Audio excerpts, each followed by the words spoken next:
9 मई को मुस्लिम लीग नून का दफ्तर नजर आतिश करने के मुकदमात में इंसदाद दहशतगर्दी अदालत लाहौर ने यास्मीन राशिद, उमर सरफराज, एजाज चौधरी और महमूदुर रशीद समेत 31 मुल्जिमान पर फर्द जुर्मायत कर दी। मजीद जानेंगे डॉन न्यूज़ के नुमाइंदे राना बिलाल से। राना बिलाल बताइएगा, 9 मई के 31 मुल्जिमान पर फर्द जुर्मायत कर दी गई।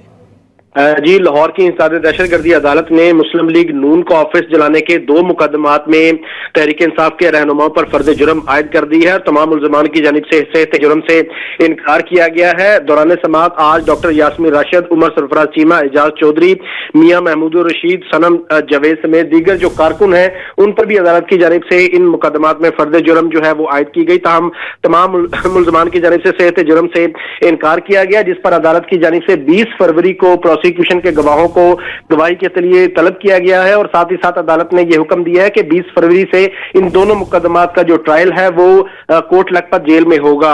एटीसी अदालत के जज अरशद जावेद ने इन दोनों मुकदमात पर जो है वो समाअत की और तहरीक इंसाफ के रहनुमाओं की जानिब से राना मुदस्सर एडवोकेट अदालत में पेश हुए थे और उनकी जानिब से फर्द जुर्म की कार्रवाई की मुखालफत की गई थी और यह कहा गया था कि फर्द जुर्म की कार्रवाई कानूनी जो तकाजे हैं उनको पूरे बगैर जो है वो की जा रही है, जिस पर अदालत की जानिब से फरीकैन की इब्तदाई वकाला के दलाइल सुनने के बाद इन दोनों मुकदमात में तहरीक इंसाफ की जो लीडरशिप है उन पर फर्द जुर्म आयद कर दी गई है। और 20 फरवरी को अब अदालत ने इन मुकदमात में जो गवाह है प्रोसिक्यूशन के उन्हें भी तलब किया है और साथ ही साथ 20 फरवरी से इन दोनों मुकदमात का जो है वो जेल ट्रायल होगा। बहुत शुक्रिया राना बिलाल इन तफसीलात के लिए।